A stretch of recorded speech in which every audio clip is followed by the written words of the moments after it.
ডাক্তারকে যেটা বলিনি কিন্তু তোমায় বলেছি, সেটা হলো আমার তোমার বাগানটাই পছন্দ। মা বলল, কিন্তু একবার ভেবে দেখো সোনা, আমি তো তোমার মা। ছেলের সাথে আমি কিভাবে এমন কিছু করব? এটা তো খারাপ, লোকে জানলে কি হবে, বুঝতে পারছো? হ্যালো বন্ধুরা, কেমন আছেন সবাই? আশা করছি সবাই অনেক ভালো আছেন। আজকের এই ভিডিওতে আমি আপনাদেরকে মা আর ছেলের গল্প শোনাবো। যাই হোক বন্ধুরা, গল্পটা শুরু করা যাক।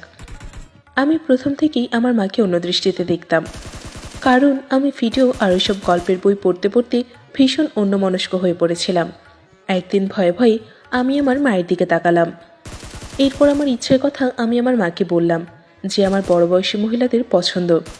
এই কথা শুনে আমার মা হঠাৎ প্রচণ্ড জোরে জোরে হেসে উঠলেন এবং আমার মাথাটা আরও ভালো মতো বুকে চেপে নিয়ে বলল, আমি যা সন্দেহ করেছিলাম তাই। মা আরও আমাকে বলল, আমি তো এটাই ভাবছিলাম যে আমার ছেলের এরকম একটা চাহিদা রয়েছে।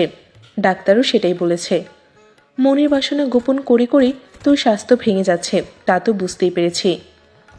ওরে আমার দুষ্টু ছেলে, তলে তলে খুব পেকেছিস দেখে তুই।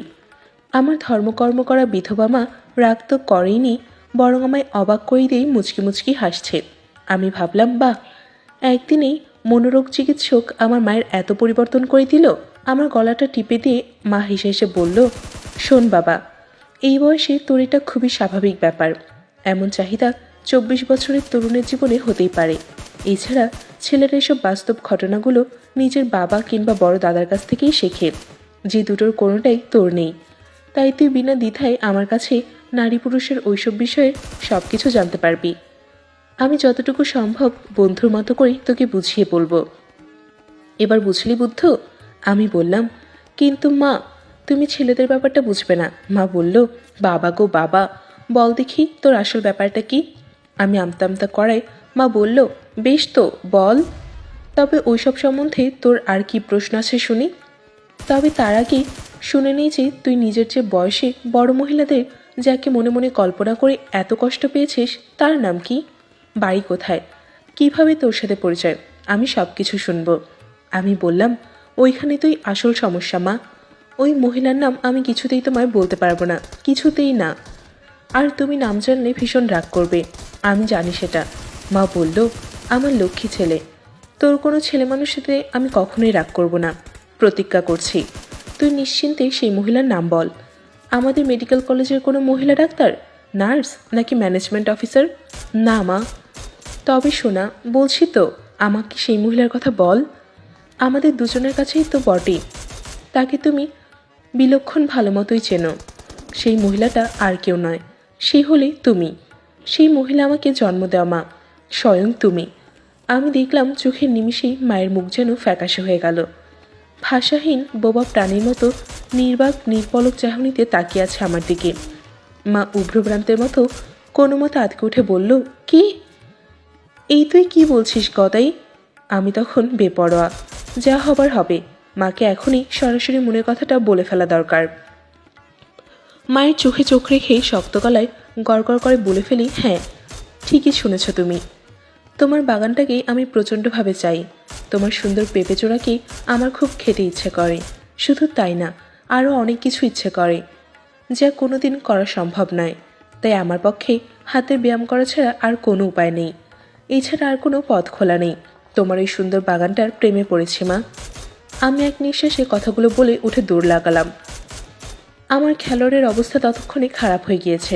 তখন আমার খেলোয়াড় প্যান্টের উপর দিয়েই স্পষ্ট বোঝা যাচ্ছে। দাঁড়ানোর পর মা আমার খেলোয়াড়টা খেয়াল করলো। গদাই, কি বলছিস তুই? খবরদার বলছি, বেশি বাড়াবাড়ি হয়ে যাচ্ছে কিন্তু। এই কথা বলে মা উঠে দাঁড়িয়ে প্রচণ্ড জোরে ঠাস করে আমার গালে সজোরে একটা চড় মারল, ঠিক ছোটবেলার মতো। এবার বড় হয়ে মায়ের হাতে আবার থাপ্পড় খেলাম। চড়ের শব্দে বিছানায় ঘুমানো ছোট্ট বোন ঘুম থেকে কেঁদে উঠল। আমি তোর মা, কি করে তুই বলিস এসব খারাপ কথা? তাও নিজের মাকে তোর একটুও মুখে বাঁধলো না? নিজের জন্মদাত্রী মাকে এইভাবে চাইছিস? এই জন্য তোকে ডাক্তারি পড়াচ্ছি? নিজের মায়ের বাগানের ফুলগুলো ও মাঠের প্রতি তোর এত লোভ? কেমন ছেলে রে তুই? আমি বললাম, এই জন্য তো আমি আগেই বলেছিলাম আমার প্রবলেম তুমি কোনোদিনও সমাধান করতে পারবে না। অনর্থক কথাগুলো শুনতে জোর করলে। তারপর মা চিৎকার করে বলে, তোর মতো এইরকম খারাপ ছেলে থাকার চেয়ে না থাকা অনেক ভালো। বেরিয়ে যা আমার চোখের সামনে থেকে, দূর হ বাজে ছেলে কোথাকার। মায়ের গালি শুনে আমি আস্তে আস্তে নিজের ঘরে এসে খাটে শুয়ে পড়লাম। দেখলাম মা নিজের ঘরে খাটের দরজাটা বন্ধ করে দিল। এদিকে আমি আমার ঘরে গিয়ে খাটে শুয়ে আবার ওইসব সাতপাত ভাবতে ভাবতে একসময় ঘুমিয়ে পড়লাম। পরের দিন রবিবার ছিল, ছুটির দিন। মা আর আমি দুজনেই বাসাতে ছিলাম। ঘুম থেকে উঠে দেখি মা রান্নাঘরে কাজ করছে। আমার সাথে কোনো কথা বলল না। বুঝলাম গত রাতের ঘটনায় খুব রেগে আছে আমার ওপর। তা থাকুক, আমার কি আসে যায়। মা নিজেই তো শুনতে চেয়েছিল, সাথে কথা দিয়েছিল সে কোনো রিয়্যাক্ট করবে না। এখন নিজের কথা নিজেই রাখছে না। দেখি আমার মায়ের চোখ মুখ শুকনো, কেমন যেন ফোলা ফোলা। দেখি বুঝতে পারলাম সারা রাত না ঘুমিয়ে কেবল কেঁদেই গিয়েছে। অবশ্য পেটের ছেলে মায়ের বাগানের মাঠের প্রতি আসক্ত, এটা শুনে কোনো মাই বা ঠিক থাকতে পারবে না। এইভাবেই দুপুর পর্যন্ত কেটে গেল। আমরা কেউ কারোর সাথে কথা বলছিলাম না। দুপুরে খাওয়া দাওয়ার পর আমার ঘরে এসে দরজা লাগিয়ে দিয়ে বিছানায় শুলাম। কিছুক্ষণ শুয়েছিলাম।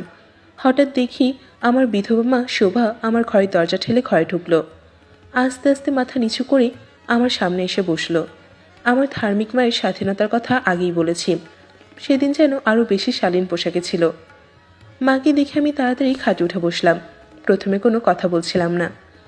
পরে কোমল সুরে আমি জিজ্ঞাসা করি, মা কী হলো তোমার, কিছু বলবে আমায়? মা দেখি মাথা নিচু করে ফুপিয়ে কাঁদছে, চোখ দিয়ে জল পড়ছে অনবরত। কান্না ভেজা গলায় মনের সাথে যুদ্ধ করে মা বলল, সত্যি করে বলতো গতাই, তোর কাছে কি আর কোনো উপায় নেই? আসলে কি তুই চাস আমার বাগানের মাঠে খেলতে? মানে কি মা, আমি তো গতকালই ডাক্তারকে বলেছি আমার এই বয়সেও কোনো গার্লফ্রেন্ড নেই, কখনো ছিল না। অল্প বয়সী মেয়েদের প্রতি আমার কোনো আগ্রহ নেই, আমার তাদের ভালো লাগে না। ডাক্তারকে যেটা বলিনি কিন্তু তোমাকে বলেছি, সেটা হলো আমার তোমার বাগানটাই পছন্দ। মা বলল, কিন্তু একবার ভেবে দেখো সোনা, আমি তো তোমার মা।